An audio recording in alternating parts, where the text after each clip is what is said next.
My daughter-in-law told my wife she wasn't welcome at her own granddaughter's birthday party unless she paid for it, cooked it, and stayed in the kitchen the entire time.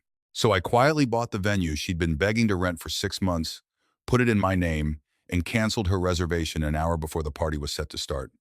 My phone rang 40 minutes later. I let it go to voicemail 3 times before I answered. My name is Walter Hale.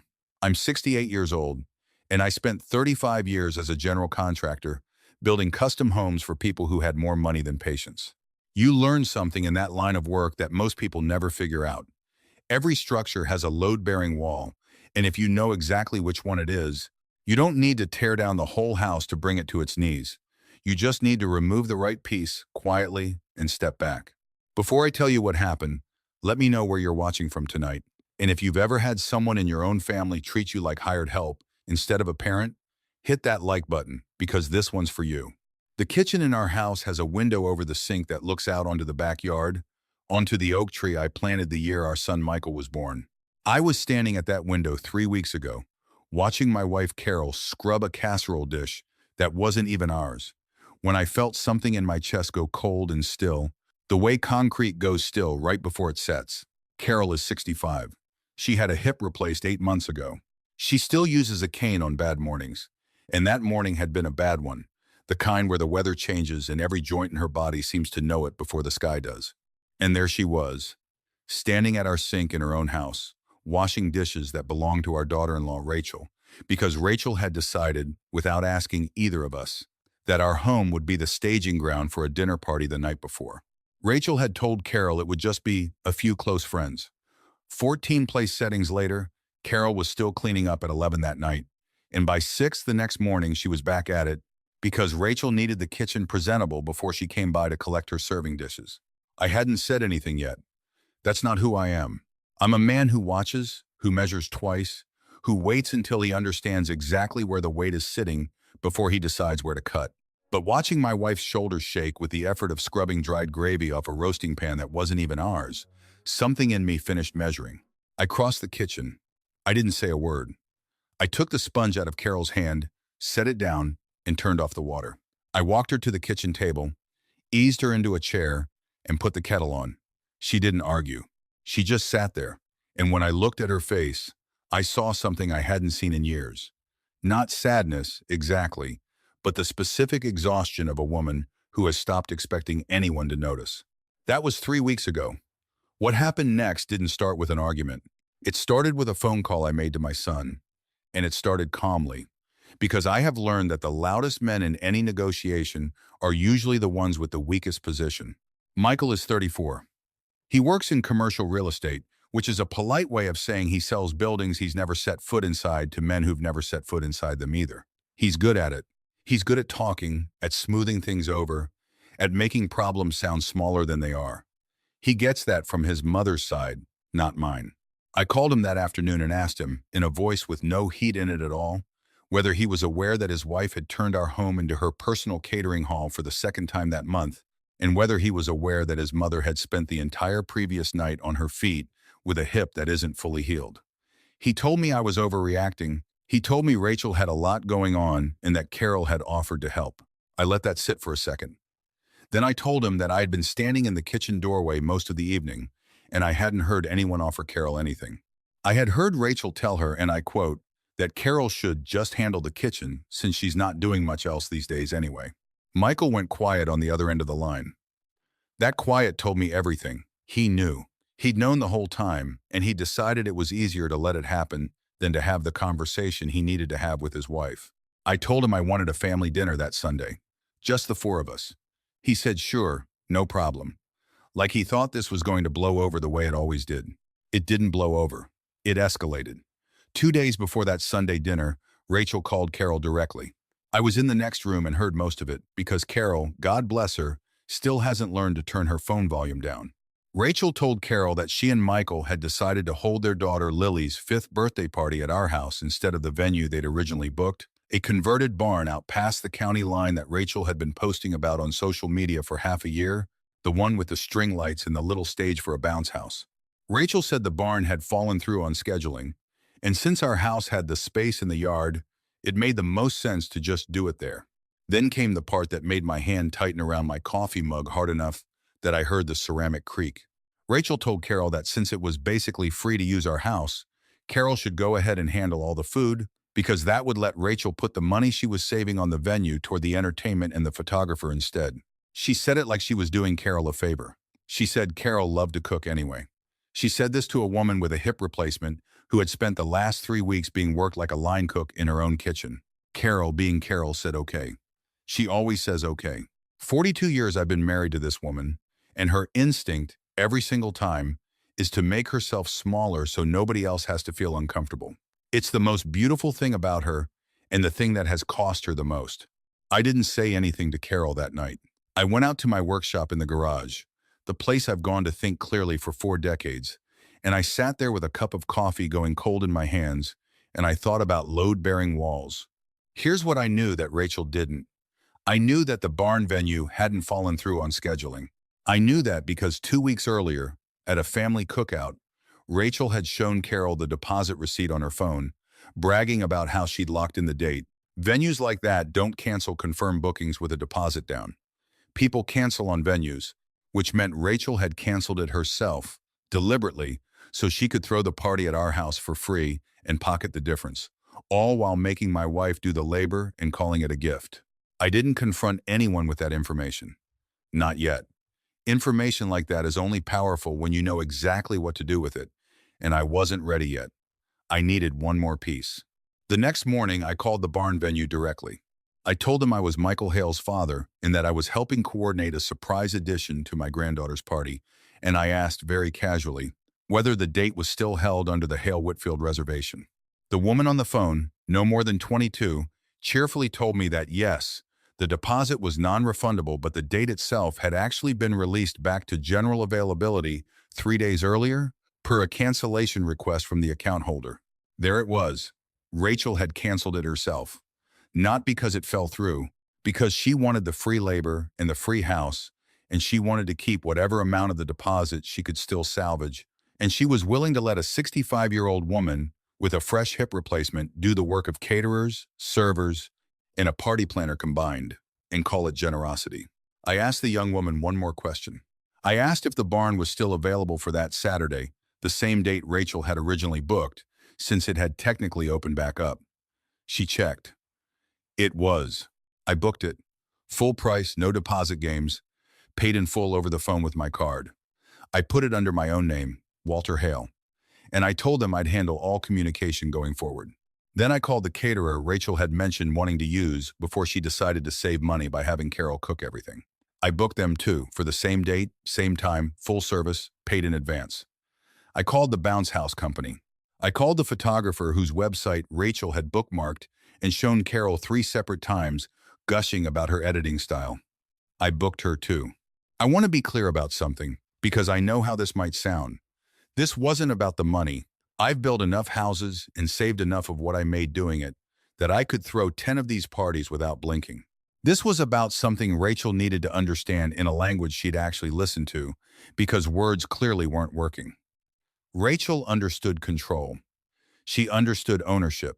So I decided to own the things she thought she'd taken from us for free. I didn't tell Carol what I'd done. Not yet. I needed her to walk into that Sunday dinner without carrying the weight of my plan. Because if Michael or Rachel saw so much as a flicker of a secret in her eyes, they'd know something was coming. And half the point of doing this quietly was that they wouldn't see it until it was already finished. Sunday came. Rachel arrived at our house with a folder, an actual folder, tabbed and organized, laying out what she called the party logistics, which was really just a task list for Carol. 14 dishes, a cake from scratch, because store-bought feels cheap for a milestone birthday, decorations to be hung by Saturday morning, a cleaning schedule for the yard and the downstairs bathroom, because Rachel's parents were flying in and she wanted the house to look like we actually take care of it. Carol sat there nodding, taking notes, the way she always does, and I watched something in her start to fold in on itself, the same way it had at that kitchen sink 3 weeks before. Michael sat next to Rachel and said nothing. Not one word. He looked at his hands the entire time his wife handed his mother a to-do list for her own granddaughter's birthday like Carol was staff. That was the moment I stood up. I didn't raise my voice. I want you to understand that, because I think there's a common idea that standing up for yourself has to look like shouting, has to look like slamming a fist on a table. It doesn't.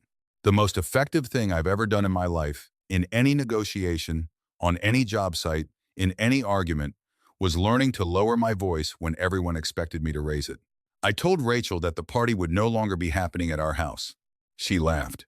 She actually laughed, the same short, disbelieving laugh people give when they think you've made a joke in poor taste.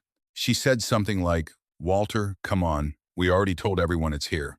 I told her that was unfortunate, because as of that morning, the venue she'd originally booked, the barn with the string lights, was available again, fully staffed, fully catered, photographer included, and that Lily's party would be held there instead, on the original date, at the original time. Rachel's face did something I'll remember for the rest of my life. It went from confused to suspicious to something close to panic in the space of about 4 seconds. She said that venue was booked solid, that there was no way we could get it on such short notice. I told her it wasn't short notice at all, since I'd booked it 11 days ago. The silence that followed was the kind you could build a foundation on. Michael finally spoke. He asked what I meant, and I explained it to him plainly, the same way I'd explain a structural problem to a client standing in a half-built house. I told him his wife had canceled the barn reservation herself, 3 days before she told Carol it fell through. I told him I had confirmed this directly with the venue. I told him that instead of confronting Rachel about the lie, I had simply rebooked the barn under my own name, hired the caterer she'd wanted, hired the photographer she'd wanted, and paid for all of it myself, because his mother was not going to spend one more minute of her recovery scrubbing pans for a party she wasn't even being thanked for. Rachel's composure cracked. She said I had no right to interfere in her party planning.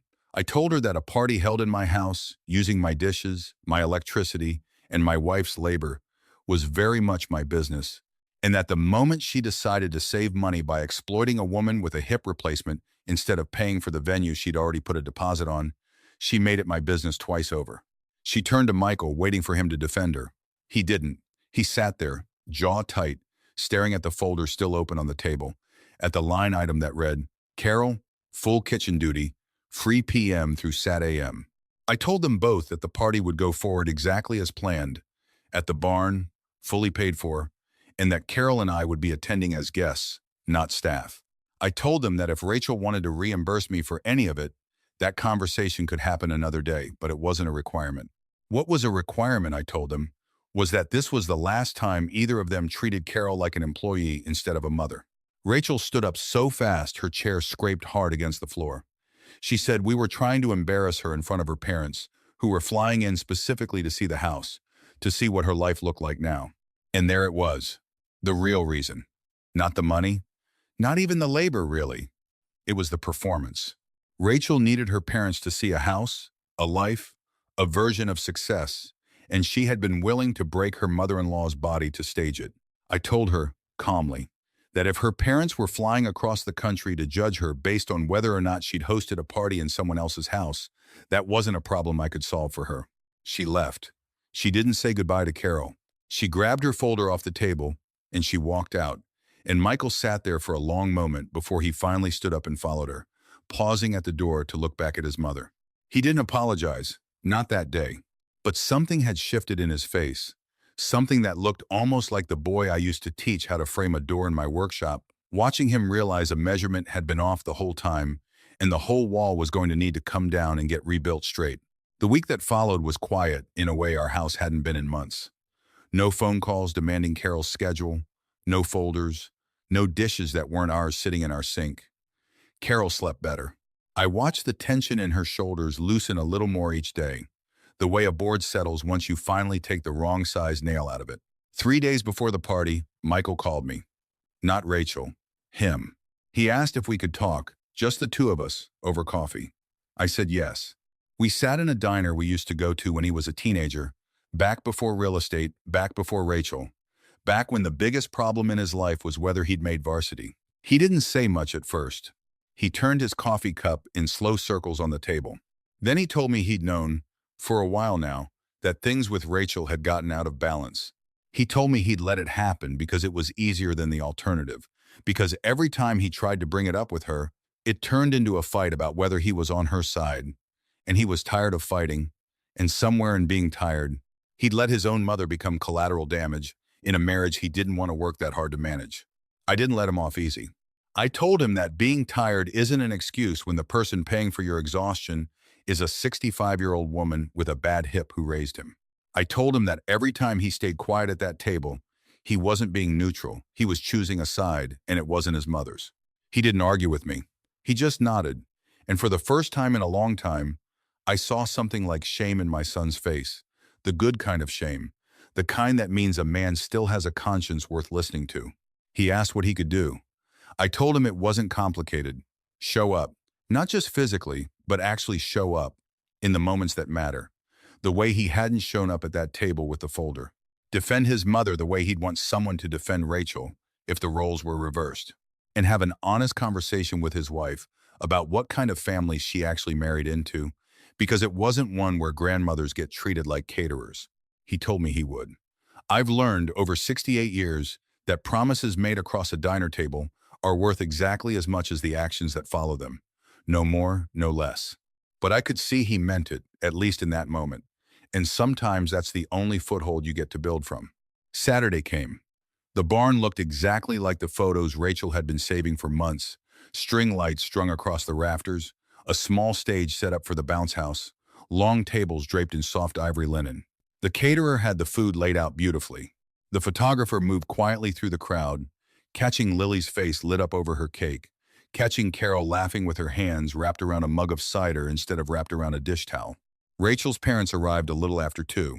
I watched Rachel greet them at the entrance, watched her gesture around the barn with a bright, practiced smile, the kind of smile that's built for an audience. For a moment, I almost felt sorry for her, watching how much of her worth she'd wrapped up in what other people thought of the space around her, instead of the people standing in it. Carol sat in a folding chair near the dessert table, her cane resting against the leg of the chair, a plate of food in her lap that someone else had made, that someone else was serving, that she didn't have to clean up. I watched her watch her granddaughter blow out 5 candles, watched her laugh at something Lily said, watched her, for the first time in weeks, look like a grandmother instead of a housekeeper. Michael came and sat beside me at one point, both of us watching the party from the edge of the crowd the way fathers tend to do. He told me he'd talked to Rachel the night before. Really talked, not the surface level kind of talking they usually did. He told me she'd cried, not the performative kind, but something that sounded, from how he described it, like actual reckoning. She told him she'd grown up in a house where her own mother was treated like furniture, and somewhere along the way, she decided the only way not to end up like that was to make sure someone else ended up like that instead. And she'd chosen Carol without ever really deciding to, the way people repeat the patterns they hate most when they're not paying close enough attention. I told Michael that explained something, but it didn't excuse it. He agreed. He said Rachel knew that too, and that she'd asked, quietly, whether it would be all right if she came and apologized to Carol directly, not in front of everyone, just the 2 of them. Later that afternoon, I watched from across the barn as Rachel walked over to where Carol was sitting. She knelt down next to the folding chair, said something I couldn't hear, and I watched my wife's face soften, watched her reach out and take Rachel's hand. I don't know exactly what was said. I didn't ask. Some conversations are meant to stay between the 2 people who need to have them. And Carol has never needed me to fight every battle for her. She just needed someone to finally notice there was a battle at all. The party wound down as the sun started to dip behind the tree line outside the barn windows. Lily fell asleep in Michael's arms before we even made it to the car, cake frosting still on her cheek. Carol sat next to me in the passenger seat, quiet, watching the fields go by on the drive home. She asked me, finally, how I'd managed to book the barn without her knowing.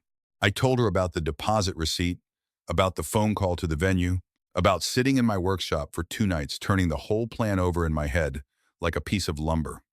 I was trying to figure out how to cut just once, cleanly, instead of hacking away at it a dozen times and leaving a mess. She didn't say much for a while. Then she reached over and put her hand on my knee, the way she's done for 42 years, and she told me that she used to think the reason she kept saying yes to things, kept making herself smaller, kept absorbing what other people handed her, was because that's just who she was.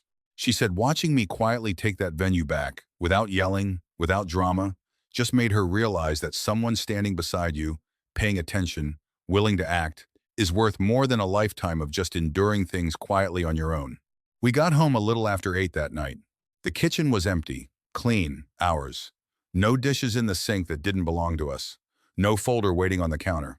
Just the hum of the refrigerator and the porch light glowing through the window over the sink, over the oak tree I planted the year our son was born. The same tree that had somehow, over 34 years, grown into something that could still bend without breaking. Carol made 2 cups of tea. We sat at our own kitchen table, the two of us, and we didn't talk about the party or Rachel or any of it. We just sat there, in the quiet, in a house that finally, fully, belonged to the people who lived in it.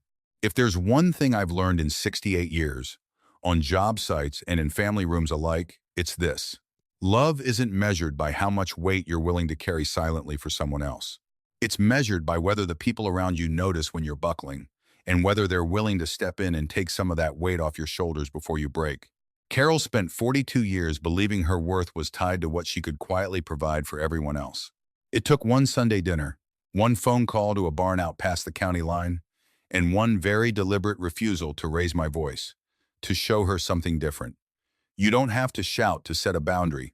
Sometimes the strongest thing you can do is simply take back what was never really theirs to take in the first place, and let the silence afterwards speak for itself. If this story reminded you of someone in your own life who deserves to be seen instead of used, tell them so today, before it takes a barn full of string lights to make the point for you.